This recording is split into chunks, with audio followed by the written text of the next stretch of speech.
Hello student. एक कहावत है, दरिया में उतरने से पहले उसकी गहराई का अंदाजा लगाना जरूरी है। ठीक उसी तरीके से अगर जब आप बोर्ड एग्जाम में बैठने जा रहे हैं तो आपको पता होना चाहिए कि जो सब्जेक्ट का पेपर मैं देने जा रहा हूं एक्चुअली में उस सब्जेक्ट का ब्लूप्रिंट कैसा होगा, यानी कि उस सब्जेक्ट के क्वेश्चंस कैसे पूछे जाएंगे, कितने क्वेश्चन कितने कितने मार्क्स के होंगे। तो इसी तरीके से मैं आपको बताने वाला हूं कि उत्तराखंड बोर्ड का जो इकोनॉमिक्स का पेपर का पैटर्न एक्चुअली में कैसा होता है, उसका कंप्लीट ब्लूप्रिंट मैं आपको बताऊंगा। साथ ही साथ वीडियो के लास्ट में मैं ऐसे क्वेश्चन भी बताऊंगा जो इस साल 2023 के एग्जाम में जरूर पूछे जाएंगे। तो उसके लिए आपको लास्ट तक बने रहना होगा मेरे साथ, ठीक है। तो हम बात करेंगे एक्चुअली में उत्तराखंड बोर्ड का पेपर। देखिए, पहले जो उत्तराखंड बोर्ड का जो पेपर होता था ना, वो 100 मार्क्स का होता था। इस साल से उत्तराखंड बोर्ड ने इसको कन्वर्ट कर दिया है 80 + 20 में। दैट मींस 20 मार्क्स किसका होता है, प्रैक्टिकल का होता है, ठीक है। और 80 मार्क्स का क्या होगा, थ्योरी होगा, यानी कि इसका रिटन एग्जाम होगा। तो 20 मार्क्स में से लगभग आपका 17, 18, 19 तो आपको स्कूल की तरफ से मिल जाएगा। अगर आप अपने स्कूल के गुरुजी के बहुत ही ज्यादा आप अच्छे स्टूडेंट है, पढ़ने वाले सही है, तो आपको तो 20/20 मिल गए, इसमें कोई शक नहीं है, ठीक है। लेकिन बात यह है कि 80 मार्क्स केवल आपकी अच्छाई से नहीं मिलेगी। 80 मार्क्स के लिए आपको पढ़ना पड़ेगा और 80 मार्क्स को पढ़ने के बाद लिखना भी पड़ेगा। तो कैसे लिखे वो आपको पता होना चाहिए, उसका तरीका मैं आपको बता रहा हूं कि एक्चुअली में कैसे लेके, कितना लेके, कहां लेके, किस तरीके लेके, हर एक चीज का आपका डाउट क्लियर हो जाएगा आज, ठीक है। किसके साथ, नकुल सर के साथ बने रहिएगा।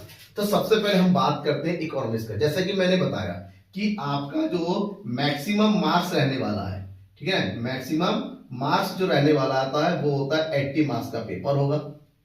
80 मार्क्स का पेपर होगा और आपकी जो टाइमिंग है, टाइमिंग में रिड्यूस नहीं किया गया। पहले 100 नंबर का पेपर रहता था, तभी 3 घंटे मिलते थे, 15 मिनट्स आपको पढ़ने के लिए मिलता था। तो यहां पर भी आपको वही सेम है, 3 और 15, ठीक है ना, यानी कि 3 और 15 मिनट आपको मिलेगा।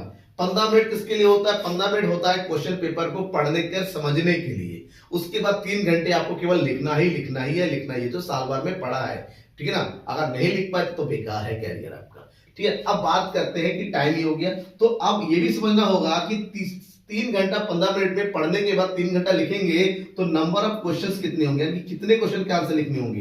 तो आपको टोटल लिखने कितने क्वेश्चन के आंसर होगा, ये होगा आपका टोटल मिला के कितने, 36 क्वेश्चन। 36 क्वेश्चंस। पहले कितने आते थे, पहले आते थे 32 क्वेश्चन, 16-16। अब ये 30 क्वेश्चन जो होंगे ना वो 2 पार्ट में बटा हुआ रहेगा, क्योंकि उत्तराखंड बोर्ड में जो पेपर आता है ना 2 पार्ट में आता है। एक होता है आपका भाग अ, यानी कि सेक्शन ए, और दूसरा होता है सेक्शन बी।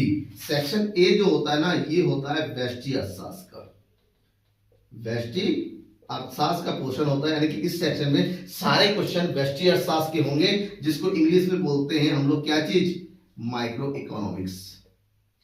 क्या कह रहे हैं, तैयारी बिल्कुल नहीं है माइक्रो इकोनॉमिक्स की, तो बेटा डिस्कशन में जाइए। अब मैंने आपको पूरा प्रिपरेशन की सीरीज बना के, किसको क्या क्या पढ़ना है, मोस्ट इंपॉर्टेंट क्वेश्चन, एमसीक्यूज के, 1 मार्क्स के, 3 मार्क्स के, 6 मार्क्स सब दे रखा है, पढ़ डालिए। आपके 90+ मार्क्स खाली इतना पढ़ने से ही आ जाएगा, ठीक है। और लगातार मैं इंपॉर्टेंट वीडियो अपलोड करता हूँ, लाइव क्लास लेता हूँ, तो ज्वाइन करके रखिए। तो व्यष्टि अर्थशास्त्र समझ में आ गया।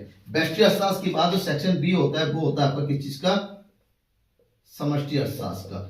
दोनों ही इक्वल वेटेज होता है, ठीक है। अर्थशास्त्र that is known as macroeconomics, macroeconomics, ठीक है। अब ये हो गया। अब क्योंकि आपके जो 80 मार्क्स का पेपर होगा, तो भाग ए का भी 40 मार्क्स का होगा और भाग बी का भी आपका कितना होगा, 40 मार्क्स का होगा। 36 क्वेश्चन है तो इसके भी 18 क्वेश्चन है और समष्टि अर्थशास्त्र के भी 18 क्वेश्चन है, दोनों ही इक्वल है। लेकिन इतना समझने के बाद कि दोनों इतने इतने क्वेश्चन है, हमें एक चीज और समझना है। क्या चीज है, क्या समझना है कि जो क्वेश्चन आते हैं वो किस तरीके के आते हैं, वो भी समझ लीजिएगा। तो एक चीज समझेंगे तो दोनों समझ में आ जाएगा आपको। जो क्वेश्चन आते हैं ना बेटा, आपको ध्यान में रखना होगा, तो उसके कुछ ग्रुप में बांट सकते हैं। सबसे पहला ग्रुप होता है बहुविकल्पीय, ठीक है ना। क्या चीज, बहुविकल्पीय, यानी कि एमसीक्यूज। एमसीक्यूज आपके होते हैं 4 क्वेश्चन, 4+4। इसका मतलब जो एमसीक्यूज आता है व्यष्टि अर्थशास्त्र में भी आता है। क्वेश्चन नंबर 1 to 4, हर एक क्वेश्चन कितना होता है, यहाँ पर अगर मार्क्स की बात करते हैं, हर एक जो है 1-1 मार्क्स का होता है, यानी कि टोटल मिला के आपको कितना मिल जाएगा, 4 मल्टीप्लाई 1 दैट इज 4 मार्क्स का। ठीक है ना, एमसीक्यूज इसमें कोई दिक्कत तो नहीं है आपको, तो ये हो गया पहला एमसीक्यूज। ठीक है ना, सेकंड जो होता है वो होता है वेरी शॉर्ट, मतलब अति लघु उत्तरीय। अति लघु उत्तरीय प्रश्न, अति लघु उत्तरीय प्रश्न मतलब होता है यहां पर एक शब्द या फिर एक लाइन में आंसर देना होता है, और ये क्वेश्चन रहेगा आपका कितना 5 to 8, 5 to 8 रहेगा, और यहां पर हर एक क्वेश्चन आपको मिलेगा कितने मार्क्स का, that is all question have 1 marks, that means ये हो जाएगा 4 मल्टीप्लाई 1, ये भी हो जाएगा 4 मार्क्स का। ठीक है, ये समझ में आ गया, ये हो गया पहला। इसके में जो थर्ड टाइप का क्वेश्चन आता है, थर्ड टाइप का जो क्वेश्चन आता है वो उसमें भी 4 क्वेश्चन होते हैं जिसको लोग बोलते हैं लघु उत्तरीय। क्या बोलते हैं हम, लघु उत्तरीय प्रश्न। और ये भी 4 क्वेश्चन हो गया, यानी कि 9 से लेके 9, 10, 11, 12, यानी ये क्वेश्चन भी तो 4 नंबर, हर क्वेश्चन होगा 2-2 नंबर का, दैट इज 8 मार्क्स का यहाँ पर हो गया। ठीक है, अब कितना कितना लिखना है वो भी बात करेंगे, पहले हम ये बता दें क्वेश्चन नंबर ऑफ क्वेश्चन कैसे रहते हैं। ठीक है, डाउट क्लियर हो जाएगा पूरा। थर्ड क्वेश्चन जो होता है थर्ड टाइप का, सॉरी फोर्थ टाइप का, दैट इज लघु उत्तरीय हो गया। अब ये होगा दीर्घ उत्तरीय।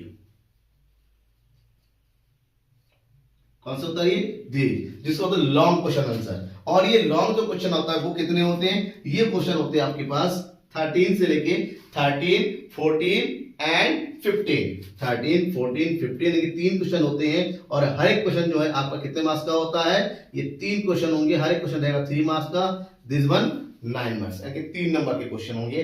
ठीक है, हर एक क्वेश्चन कितने का होगा, आपका 3 नंबर का होगा। ठीक है, अब आगे बढ़ते हैं, तो नेक्स्ट आपका क्वेश्चन है दीर्घ उत्तरीय के पास जो है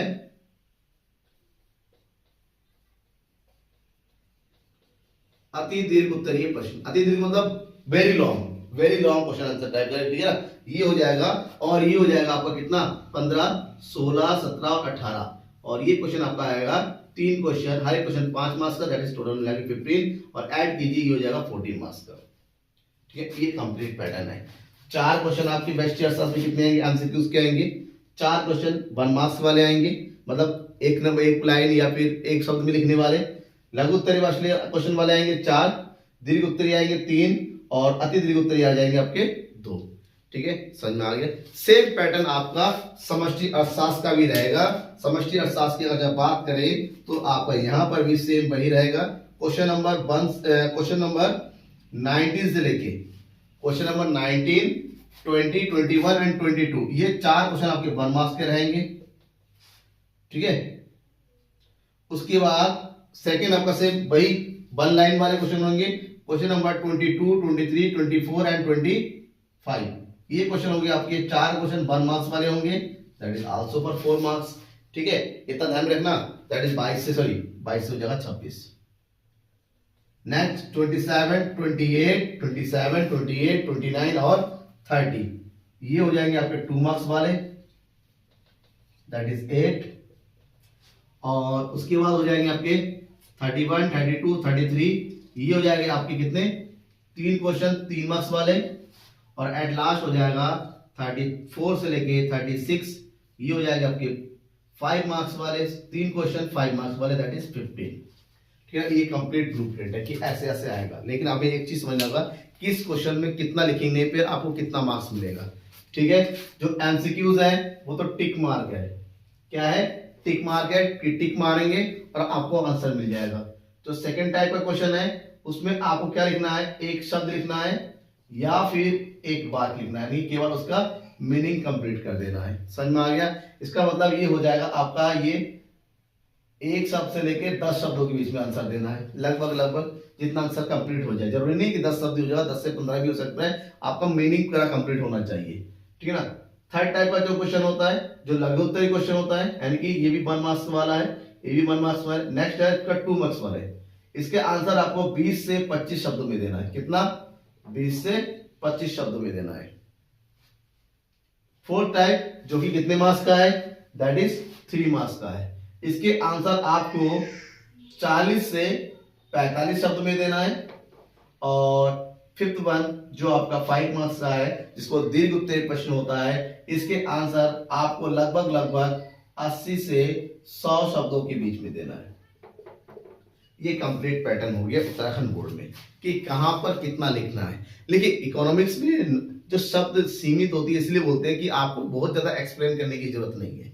खासकर उत्तराखंड बोर्ड जो है पूरा पैटर्न फॉलो करती है सीबीएसई का। सीबीएसई में ज्यादा लिखने के मार्क्स नहीं मिलते हैं, सीबीएसई में मार्क्स मिलते हैं स्टेप टू स्टेप लिखने के, यानी कि आपको हर एक क्वेश्चन का आंसर आपको किस में लिखना है, एक सही क्रम में लिखना है, सही तरीके से लिखना है। कैसे लिखना है वो भी मैं आपको बता दूं कि आपको लिखने में परेशानी, कई बच्चे कहते हैं सर उत्तराखंड में कैसे लिखेंगे इकोनॉमिक्स का, तो लिखने का तरीका बिल्कुल सिंपल है, समझिए। आपको शायद ब्लूप्रिंट समझ में आ गया होगा कैसे होगा और लिखने का तरीका क्या होता है। देखिए एग्जाम में आपने साल भर क्या पढ़ा है उससे मायने बिल्कुल नहीं रखेगा, आपको ये मायने रखेगा कि आपने 3 घंटे में कॉपी में क्या क्या लिखा है। इसलिए सबसे जरूरी है क्या चीज, लिखना। और लिखने से आपको नंबर तभी मिलेगा जब आप क्या करेंगे, सही लिखेंगे, सही तरीके से लिखना, तभी आपको नंबर मिलेगा। आप बहुत ज्यादा पढ़ लिए हैं, आपको बहुत ज्यादा आता है, आप एक्सप्लेनेशन बहुत बढ़िया देते हैं, इससे कोई मतलब नहीं होता कॉपी चेक करने वाले को। कॉपी चेक करने वाले को मतलब होता है कि कॉपी में आपने कैसे लिखा है आंसर को, कैसे आंसर को रिप्रेजेंट किया है। इसका मतलब ही हुआ, सबसे पहली बात जो होती है ना, आपको ध्यान में रखना है कि सबसे पहली बात है कॉपी को साफ सुथरा रखना है। इसका मतलब आपको अपनी हैंड राइटिंग सही करनी है। हैंड राइटिंग का मतलब लिखने का जो तरीका होता है वो कैसा होना चाहिए, साफ सुथरा होना चाहिए, नीट एंड क्लीन होनी चाहिए। आपकी राइटिंग बहुत अच्छी नहीं है कोई बात नहीं है, लेकिन जो लिख रहे हैं ना वो क्लियर होना चाहिए, उनके पढ़ के समझ में आना चाहिए कि हाँ आपने लिख रहे हैं, लिखने के बाद आप ओवर राइटिंग कर रहे हैं ना, ऐसा बिल्कुल गलत है, आपके मार्क्स कट जाएंगे। सेकंड पॉइंट, लिखने का जो होता है फॉर्मेट, लिखने का तरीका वो सही होना चाहिए। फॉर्मेट जितना अच्छा होगा, फॉर्मेट का मतलब ये हुआ कि आप आंसर को क्रम से लिख रहे हैं कि नहीं लिख रहे हैं, आप आंसर नंबर डाल रहे हैं नहीं डाल रहे हैं, आप ग्राफ बना रहे हैं नहीं बना रहे हैं, आप एक्सप्लेनेशन सही तरीके से कर रहे हैं नहीं कर रहे हैं, ये माने रखता है। और थर्ड नंबर पे आता है कंटेंट। कंटेंट मतलब आपने एक्चुअली में क्या लिखा, वो पढ़ेगा बाद में, पहले देखेगा है क्या ऐसा। कॉपी देख के उसको अगर गुस्सा आ गया तो मार्क्स तो ऑटोमेटिक कट जाएगा, 5 की जगह 4 देगा, 4 की जगह 3 देगा, मतलब एक नंबर का फालतू का काट लेगा। लेकिन आपकी कॉपी में लिखावट सही तरीके से, कॉपी में प्रेजेंटेशन सही दे रखा है, आपने जो है क्वेश्चन इस तरह से अटेम्प्ट कर दे रखे हैं जिसको आंसर ढूंढने में उसको परेशानी नहीं हो रही है। फॉर एग्जांपल पहले 4 क्वेश्चन किसके हैं, एमसीक्यूज के हैं, तो आपको लिखना है आंसर नंबर 1, यहां पर आंसर एक लाइन छोड़ दिए, आंसर नंबर 2 यहां आंसर नंबर 3। अब मान लो आंसर नंबर 3 नहीं आ रहा है तो उसके लिए आप क्या कर देंगे, जगह छोड़ दीजिए, फिर आंसर नंबर क्या करेंगे 4 करेंगे। यहाँ पर कोई दिक्कत नहीं, पता चला आपने आंसर नंबर 3 नहीं आता छोड़ दिया, भाई एमसीक्यूज के लिए एक लाइन छोड़ देंगे, कोई दिक्कत नहीं होगी आपको, ठीक है ना। उसके बाद नेक्स्ट क्वेश्चन अटेम्प्ट कीजिए। उसके बाद आपके शॉर्ट एक शब्द, यहाँ पर भी वैसे ही आपको सीरियल से करते चले जाना है। जो क्वेश्चन आता नहीं है उसके लिए शॉर्ट वाले की बात कर रहा हूं, लॉन्ग में ऑप्शन मत कीजिएगा। जो क्वेश्चन नहीं आता उसके लिए एक लाइन छोड़ दीजिए। लेकिन अगर आपको इनमें से कोई एक क्वेश्चन नहीं आता लॉन्ग वाले में तो उसको छोड़ ही दीजिए, उसके लिए जगह छोड़ने की कोई जरूरत नहीं है, उसको बाद में अटेम्प्ट कीजिए। लेकिन जब भी अटेम्प्ट करेंगे आंसर नंबर डालना मत भूलिए। बच्चे क्या करते हैं, ये लिखते हैं क्वेश्चन नंबर, आप भाई क्वेश्चन थोड़ा ना लिख रहे हो, आप आंसर लिख रहे हो, आप आंसर नंबर डाल दीजिए, वो भी स्पष्ट। कहां का, कॉपी के बिल्कुल बीच में। बच्चे क्या करते हैं ना, सबसे बड़ी गलती ये करते हैं, ये हो गया मार्जिन, ये हो गया कॉपी, और यहाँ लिखते हैं आपका आंसर। कुछ लोग तो ये लिखते हैं Q0 ये गलत है बेटा, आपको ये नहीं लिखना है। आप यहाँ कुछ नहीं लिखेंगे, यहाँ पर लिखेंगे नंबर, यहाँ लिखेंगे आप आंसर नंबर 1, फिर उसका आंसर लिखेंगे। अगर मान लीजिए किसी क्वेश्चन के कई पार्ट है, मान लीजिए आंसर नंबर आप कौन सा अटेम्प्ट कर रहे हैं, आंसर नंबर अटेम्प्ट कर रहे हैं आप जो है 16, लॉन्ग क्वेश्चन है, 16 के 2 पार्ट है, तो यहाँ पर लिखेंगे 16, यहाँ पर आपने डाल दिया हेडिंग, उसके पार्ट 1 पार्ट 2 यहाँ पर करिए। यहाँ पर कुछ भी लिखने की जरूरत नहीं है, मार्जिन के बाहर आप कुछ नहीं लिखेंगे, आंसर बीच में एक लाइन छोड़ दिए, कोई फर्क नहीं पड़ता है। आपको कॉपी जितनी चाहिए आपको मिलेगी, बी शीट जितनी चाहिए उतनी मिलेगी, कंजूसी करने की जरूरत नहीं है। एक आंसर के बाद कम से कम 1 या 2 लाइन छोड़ दीजिए, उसके बाद नेक्स्ट आंसर लिखना शुरू करेंगे, तब जाके आपको मार्क्स मिलेगा। समझ में आ रहा, ये तरीका होता है लिखने का एग्जाम में कॉपी बनना। अब ऐसा भी नहीं है कि आपने यहाँ पर भी लाइन किया, यहाँ पर भी लाइन की, यहाँ लाइन खींचने की कोई जरूरत नहीं है, दोनों साइड लाइन नहीं खींचना, केवल एक साइड लाइन ऑलरेडी खींचा हुआ रहता है कॉपी में, आपको कोई जरूरत नहीं है दूसरी साइड भी लाइन खींचने की। और तीसरी बात, इकोनॉमिक्स में जब भी आंसर लिखते हैं हेडिंग का, चार्ट का, टेबल का और डायग्राम का ज्यादा से ज्यादा यूज कीजिए, ठीक है ना। मान लीजिए आपसे क्वेश्चन पूछा गया अवसर लागत किसे कहते हैं, तो अवसर लागत किसे कहते हैं कि दो वस्तुओं के सर्वश्रेष्ठ विकल्पों का यूज करना ही अवसर लागत होता है। और अवसर लागत का एक छोटा सा क्या बना दीजिए, ग्राफ बना दीजिए कि क्या होता है, ये अवसर लागत होता है। कंप्लीट हो गया। आपसे पूछा गया मांग के नियम को समझाइए, मांग के नियम का लिख दिया, बीच में मांग के नियम से रिलेटेड क्या बना दिया, एक डायग्राम बना दिया और यहां पर एक छोटा सा क्या बना दिया, टेबल बना दिया कि ये क्यों हो गया और ये प्राइस हो गया। ये 10 रुपए था तो आपने 20 क्वांटिटी मांगी, बैलेंस की कम हो गई तो हमने 40 क्वांटिटी मांगी। तो एक टेबल बना के फिर इसका डायग्राम बना दीजिए, आपको मार्क्स 100% मिलेगा। क्यों नहीं मिलेगा, कम भी आता है, शो कीजिए, ठीक है। एक अनपढ़ गंवार अगर सूट बूट पहन के निकल गया तो लोग क्या कहेंगे, उसको कहेंगे ना पढ़ा लिखा ही होगा। तो आप अपने आप को ये दिखाओ कॉपी में कि आपको सब कुछ आता है, भले ही आपको कुछ ना आता हो। सो कॉपी का प्रेजेंटेशन सही रखिए, मार्क्स जरूर मिलेगा, डरने की जरूरत नहीं है। डेली लाइव क्लास ज्वाइन कीजिए और जिनकी तैयारी नहीं हुई है डिस्क्रिप्शन में जाइए और वहां पर मैंने कंप्लीट प्रिपरेशन सीरीज तैयार किया है कि आप अपने एग्जाम में अच्छे से पढ़ सके, ठीक है ना। तब तक के लिए बाय और सब्सक्राइब करना मत भूलिएगा अगर आप भूल रहे हैं तो।